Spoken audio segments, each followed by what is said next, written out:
안녕하세요. 최승윤 작가입니다.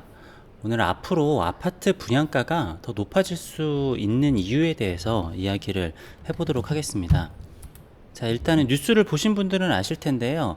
아파트 사전 청약이 취소된 사례들이 최근에 조금 있었습니다. 뭐 공사비 상승이랑 뭐 그런 것도 있겠지만, 제가 지금 가져온 사례 같은 경우에는, 자, 이거는 파주 운정 쪽에 주상복합지구에 이야기인데요. 여기서 이 건설 자체가 이제 엎어진 가장 큰 이유가 주상복합이다 보니까 주거가 있고 비주거가 있잖아요. 어쨌든 결론적으로는 4,550억 원에 이 땅을 샀는데 주거용을 2,250억에 샀고 비주거를 2,300억에 샀습니다. 자, 애초에 LH에서 제시한 것 자체는 주거용은 2,250이고 비주거용은 261억에 입찰을 했다라고 하기는 하는데요. 뭐 10배 이상을 불러서 낙찰을 받은 게 좀 이상해 보일 수도 있겠지만, 뭐 이 당시에 아파트의 트렌드, 그러니까 요거를 제가 지금 주상복합으로 한정지어서 얘기를 하는 거지만, 이게 제가 봤을 때는 지금까지 이 뭐랄까 신도시 아니면 재건축 이런 것의 트렌드를 다 반영을 하는 거라고 보거든요. 간단히 정리하면 이렇습니다. 아파트로는 수익 내기가 힘들어졌고 수익은 상업용 부동산으로 낸다라는 기본적인 컨셉인 거죠. 자, 어쨌든 10배의 가격을 부른 거는 뭐 다른 데들도 좀 비싸게 불렀으니까 좀 그렇기는 하겠지만, 뭐 GTX랑 여러 가지 이유 때문에 뭐 어쨌다라고 하기는 하는데, 오늘 제가 이야기할 거에 뭐 중점 얘기는 이거를 제가 분석을 하는 거는 아니고요. 자, 이건 아파트의 경우에 따라 다르겠지만, 예를 들어서 임대주택 한 채를 지을 때마다 LH에서 2억 원의 빚이 생긴다라고 합니다. 국민임대주택 한 가구를 지을 때마다 1억 8,300만 원의 빚을 지는 것으로 나타났다. 뭐 이렇게 해가지고 어쨌든 공공 아파트를 하나 지을 때마다 이게 다 빚이 나는데, 그러면 이 빚을 어떻게 보전을 할 것이냐라는 거죠. 뭐 일반 아파트에다 그걸 전가를 할 거냐? 그것도 아니죠.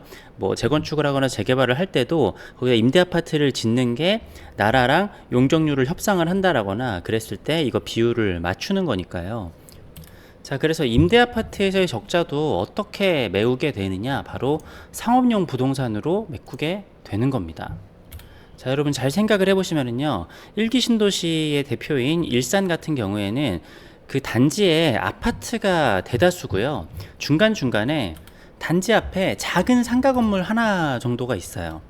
그러니까 미용실이나 편의점, 세탁소 등등 그냥 그 아파트 내에서 너무 멀리 가지 않고 바로바로 이용할 수 있는 것들이 있고, 저기 중심으로 가게 되면 일산에 뭐 라페스타라든가 웨스턴돔이라든가 아니면 또 중간중간에도 상업지가 있는데, 중심 상업지에 가가지고 조금 뭐 크게 소비를 해야 되는 거는 크게 소비를 하는 그런 시기였죠.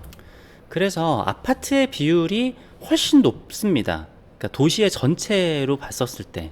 그래서 일산은 지금도 뭐 사람들이 뭐 분당이나 이런 데에 비해서 쇠락했다라고 하기는 하지만, 상권을 가보면은 장사도 다 되게 잘 되고 있고, 뭐 라페스타나 뭐 웨스턴동 같은 데는 많이 죽었다라고 하기는 하지만, 애초에 어쨌든 일산이 굉장히 잘 돌아가는 도시 중에 하나예요. 예전에 비하면은 조금 공실도 많아졌다라고 하기는 하지만, 뭐 신도시에 비할 바는 아니죠.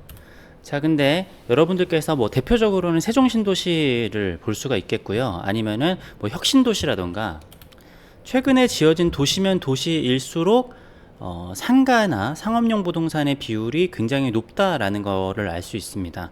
물론 지역에 따라서 뭐 같은 수도권이라고 하더라도 굉장히 먼 수도권이나 뭐 충청도에 있는 데 같은 경우에는 그 비중이 조금 적은 곳들도 있기는 하더라고요.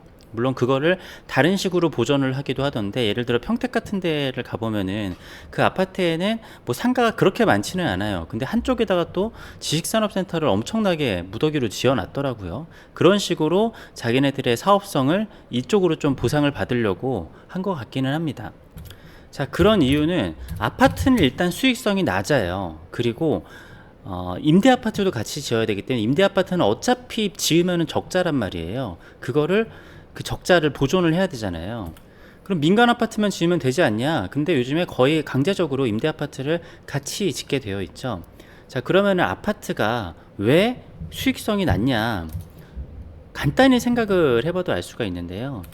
여러분 생각을 해보시면은 일반 주거지 아파트 같은 경우에는 거기 앞에다가 공원도 만들어야 되고 있는 땅을 전체를 다 아파트를 빽빽하게 세울 수가 없어요. 뭐 용적률 제한 같은 것들도 뭐 그거는 도시마다 다르기는 하지만 게다가 아파트는 뭐 디자인도 예쁘게 해줘야죠. 자재 같은 것도 사람들들 막 이렇게 많이 있다 보니까 좀 고급스러운 걸로 해줘야죠. 완공된 다음에 하자 보수니 뭐니 해가지고 할 것들도 엄청나게 많아요. 그런데 상업지는 보시면 아시겠지만 디자인이고 뭐고 없죠. 그냥 통째로 지어놓은 다음에 그 안에 인테리어를 해줄 것도 없습니다. 마감도 안 해도 돼요. 왜? 상가가 들어와서 마감 알아서 자기네들이 인테리어 해서 할 거니까. 주차도 아파트가 훨씬 더 여유롭게 공간도 훨씬 더 잘 되어 있습니다. 그러니까 아파트는 신경 쓸 게 되게 많은데 상업지는 뭐 보시면 아시겠지만 그냥 빽빽하게 뭐 빈 땅이 없잖아요. 그 앞에다가 건물 앞에다가 엄청나게 큰 건물이 아닌 이상 공원을 만들어야 된다거나 그런 것도 없기 때문에 그러니까 오히려 큰 거를 지으면은 땅에서 손해를 볼 수 있겠지만 어느 정도 높이까지는 그런 공원이나 이런 것들을 하나도 만들어도 되지 않기 때문에 땅의 대부분을 활용할 수 있기 때문에 보통은 일반 주거지보다 상업지가 비싼 게 일반적입니다. 자, 그래서 이걸 보시면은 LH에서 상업용지 매각 대금으로 6년간 10조 원이 넘었다. 인근 지역 상권에 악영향이 미칠 우려가 있다라고 하는 건데, 자 보면은 LH는 최근 6년간 10조 4천 119억 원의 상업용지를 매각해 2조 6,300억 원의 차익을 거둔 것으로 드러났다. 어쩌고저쩌고 해서 어쨌든 상업용지를 매각해서 큰 수익을 얻었다라고 하는 건데, LH가 빚이 엄청나게 많은데 임대아파트 같은 건 지을 때마다 마이너스가 나고 일반 주거지는 팔아도 큰 돈이 안 되다 보니까 상업용지를 엄청나게 많이 팔아 제꼈다라고 할 수가 있는 거죠. 자, LH의 과도한 상업용지 매각이 문제가 되는 이유는 상업용지 매각이 주변 지역 상가의 공실률 상승의 원인이 된다라는 것이다. 자, 실제 한국 부동산원의 부동산 통계 정보에 의하면 신도시 지역이 원도심 상가 공실률이 타 지역보다 높은 곳으로 나타났다. 네, 무슨 얘기인지 아시겠죠? 그러니까 쉽게 얘기해서 LH에서 돈 되는 건 상업용지로 팔아 넘기는 것밖에 안 되는 거예요. 자, 한 예로 아무래도 제가 있는 향동을 제일 잘 알고 있으니까, 자, 향동 같은 경우에 한 10,000가구 정도가 뭐 9천에서 10,000가구 정도가 있으면은 한 3에서 4만 명 정도의 규모의 도시잖아요. 그럼 여기에 동사무소도 세워야 되고요. 뭐 요즘엔 이거 사실 뭐 다른 이름으로 부르던데 어쨌든 뭐 이런 것도 있어야 되고, 뭐 체육관이나 아니면은 뭐 도서관이나 아니면 무슨 공원 이런 거는 기본적으로 지어줘야 되는 게 저는 맞다라고 보거든요. 그리고 무슨 뭐 주차장, 공영 주차장 있잖아요. 공영 주차장 이번에 하나 만들기는 해요. 근데 그거 땅 모양이 좀 애매해가지고 팔다가 안 팔려가지고 이번에 주차장으로 만드는 것 같거든요. 지금도 안 팔리는 땅이 있는데 그것도 공영 주차장으로 바꿔줬으면 좋겠는데, 공영 주차장은 제일 돈이 안 들어가잖아요. 네. 아니, 동사무소는 만들어줘야죠, 최소한. 동사무소, 체육관, 도서관, 공원 이런 거 만들 거를 그냥 전부 다 상업 용지로 매각시킨 겁니다. 네. 이래야 돈이 되니까. 자, 그래서 향동 같은 경우에는 주거용 부동산이 10,000개가 있는데 상업용 부동산도 10,000개가 있습니다. 그러니까 요게 약간 트렌드라는 거예요. 그리고 제가 봤을 때는 지금까지의 트렌드였습니다. 그러니까 세종시 같은 경우에도 상가를 너무 많이 지어놓고 그래서 지금까지도 공실률이 해결이 안 되고 있죠. 엄청나게 공실이 많고 뭐 어디 지역을 가면은 또 뭐 공실이 많이 없는 데들도 있고, 그래서 현재 짓고 있는 신도시들의 컨셉을 보면은 어차피 아파트로는 남겨먹을 생각이 없고 아파트가 주가 아니라 아파트가 덤으로 지어지는 겁니다. 요즘 지어지는 신도시들은 이 상가와 지식산업센터 이 돈으로 지어진 거고 아파트는 적자가 나지만 그냥 지은 거예요. 네. 뭐 아파트 주민분들의 생각은 좀 다르겠죠. 근데 이게 왜 이럴 수밖에 없냐면은 1층 구분 상가 10에서 12평짜리가 한 10억 정도 합니다. 네. 이게 싸게 하면 어떻게 하면은 8억 정도 해도 될 수가 있고 12억 정도의 거래가 되는 것들도 있죠. 근데 도저히 이거 가지고 수익성이 안 나기도 하지만 그거 자체가 문제라기보다는 뭐 10억이든 12억이든 사실 20억이든 그게 문제가 아니라 상가 자체가 적으면은 그래도 사람들이 이용을 할 거 아니에요. 근데 상가도 비싼데 이거를 너무 많다 보니까 상가를 분양받은 사람들도 옛날 정도 신도시를 생각을 했다가 막상 다 완공을 하고 나니까 아니 왜 이렇게 많아? 이런 일이 벌어지는 거예요. 자, 그래서 아까 앞서서 파주에 주상복합 이 사업이 이렇게 엎어지게 된 가장 큰 이유 중에 하나가 공사비가 올라간 것도 있지만 여기서 애초에 생각했었던 수익성이 나오려면은 여기에다가 12평짜리 상가 한 곳당 12억 원 정도가 원가가 된다라고 하는데 어쨌든 최소한 12억 원에는 팔아야지 이게 된다라는 거예요. 그렇지만 청량리에 4,000평짜리 주상복합에 여기가 어쨌든 청량리나 이렇게 서울의 중심가도 12억이어도 될까 말까 한데 운정지구에다가 12억에 이 상가들이 완판이 될까? 코로나 부동산 과열기에는 상가랑 지산들이 완판 행렬을 이어갔습니다. 사람들이 일단은 뭐 금리도 엄청나게 쌌고, 근데 지금 그때의 금리보다 지금 2.5배 정도 올라갔었다가 이번에 나라에서 좀 감면해줘서 한 2배 정도, 2배만 하더라도 뭐 장난 아니기는 하죠. 근데 금리가 문제가 아니라 일단은 뭐 상가가 나가지를 않으니까. 여러분들이 보시는 신도시 상가에 저기 장사를 잘 하고 있잖아요. 그 상가를 분양받은 사람은 지금까지 돈을 벌지 못했을 겁니다. 네. 아니면 적자를 보더라도 관리비 나가는 게 무서워서 그냥 임대를 주고 있는 경우가 사실 대다수예요. 저거 갖고 있는 사람들 돈 한 푼도 벌지 못하고 있는 사람들이 지금 대다수입니다. 그래서 물론 이미 신도시 상가를 산 사람들도 우리나라의 수요에 꽉꽉 채워가지고 산 것 같긴 한데 신도시 상가는 더 이상 안 된다라는 인식이 확산이 됐어요. 최근에 지어진 신도시들에서 이렇게까지 상가의 그 비중이 높을 거는 사람들이 생각을 못 했으니까요. 그러니까 광고로는 다 그렇게 얘기를 해요. 수치로 보면은, 도표를 보면은 상가 비율이 적다라고 써놨거든요. 근데 들어가 보면은 상가 비율이 폭탄인 거예요. 그래서 지금까지처럼 높은 상업지 비중으로 신도시를 계획하기가 힘들 겁니다. 왜냐면은 아까 그 계획을 시공사에서 철회를 한 것처럼 상가 분양이 잘 되지 않을 것을 알기 때문에.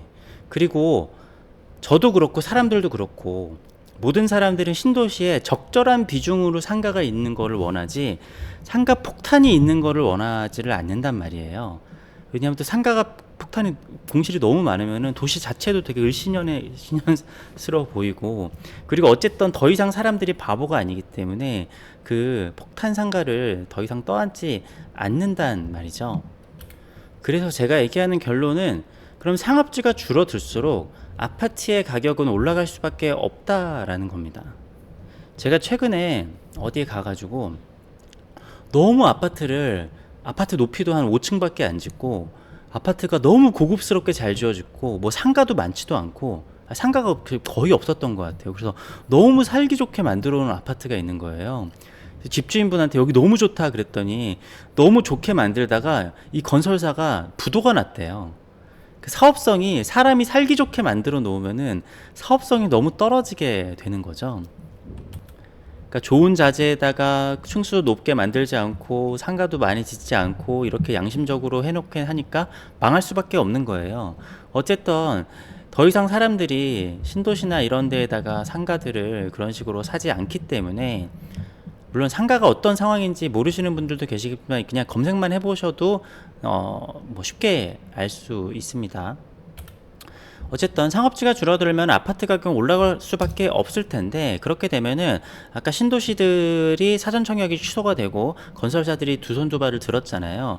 수익성이 안 날 수밖에 없으니까. 왜? 지금의 아파트 가격 공사비 오른 거 반영한 것들도 사람들이 비싸다라고 난리를 치는데 상업지까지 줄여버리면은 더 올라갈 수밖에 없을 텐데, 그러면 사람들이 감당이 안 될 거예요. 자, 그러면은 용산에다가 새로 아파트를 짓는다 그러면은 그거는 뭐 건설비가 10억이 들건 20억이 들건 그 아파트가 30억이건 40억이건 사람들이 살 겁니다. 뭐 상가는 조금 다른 문제일 수도 있겠죠. 뭐 그런 데는 아파트 가격이 상가보다 더 수익성이 좋을 수도 있을 거예요. 근데 어쨌든 지방에 있는 신도시들, 그러니까 혁신도시 같은 데도 그렇게 상가가 많이 지은 게 사실 말이 안 되잖아요. 그러니까 사람들이 잘 모르고 상가는 옛날에는 언젠간 다 채워져 라는 믿음이 있었기 때문에 산 건데, 더 이상 사람들이 바보가 아니라서 상가를 사지 않을 거라는 걸 건설사들도 알았고, 그렇기 때문에 포기하는 데들이 생겨나는 겁니다. 그래서 그런 것들을 다 감안할 수 있는 진짜 사업성이 좋은 땅에서만 뭐 이런 뭔가를 다시 짓는다거나 그런 것들이 가능할 수가 있겠죠. 네. 아무튼 정리를 해보자면은, 자, 지금까지는 옛날에는 도시들을 지을 때 아파트 비율이 많고 상가가 조금 있었다라고 하면은, 아파트는 돈이 별로 안 되고 상업지가 돈이 되기 때문에 점점 그 상업지가 많이 늘어나는 쪽으로 LH가 방향이 됐었는데, 그러다 보니까 이게 너무 공급 폭탄이 돼가지고 이게 공실률이 너무 높아지고 사람들이 더 이상 신도시 상가는 사면 안 된다라는 인식이 퍼졌고, 이게 분양이 안 될 거를 아니까 건설사들도 이거 자체에 두 손 두 발을 든 상태다. 그래서 앞으로 새로 신도시를 만들려면은 아파트의 비중을 높게 만들어야 할 텐데, 왜냐면 어차피 상업지를 입찰을 해봐야 누가 건설사에서 이거를 뭐 12억, 15억에 팔아야 되는데 그럴 사람이 있을 리가 만무하잖아요. 그러면은 울며 겨자 먹기로 그 자리에다가 뭐 도서관을 짓는다라든가, 아니면은 뭐 동사무소를 주민센터를 지어준다라든가, 그런 건 당연히 지어줘야죠, 이 나쁜 놈들. 인구 3만 명, 4만 명 도시에 주민센터를 안 지어준다라는 게 사실 말이 안 되잖아요. 네. 도서관도 하나, 뭐 체육관도 하나 지어줘야죠, 당연히. 그걸 다 상업용지로 팔아버리면 도대체 어떡합니까? 네, 그렇게 해서 상업용지를 많이 팔아먹으니까 수익성은 떨어져서 더 이상 사람들이 신도시에 상업용 비율이 높은데 상가는 사지 않을 것이기 때문에, 그러면은 아파트, 특히 임대아파트에서의 나는 적자 비중은 감당이 안 되기 때문에 또 아파트의 가격이 더 올라갈 수밖에 없다. 네, 새로 분양하는 아파트들의 가격이 지금도 계속 올라가고 있는데 제가 봤을 때는 더 올라갈 수밖에 없다. 그래서 사업성이 있는 곳과 없는 곳에 차이점이 엄청 커질 거고, 사업성이 없는 데는 무너지거나 아예 안 해버리는 경우도 많이 생길 것 같다라는 저의 개인적인 생각입니다. 물론 제 얘기가 틀릴 수도 있고 이러한 한 가능성이고, 요거를 알 사람들은 다 알기 때문에 뭔가 뭐 해답을 내려놓을 수도 있겠죠. 뭔가 해답이 있겠죠. 네. 긴 영상 봐주셔서 감사합니다.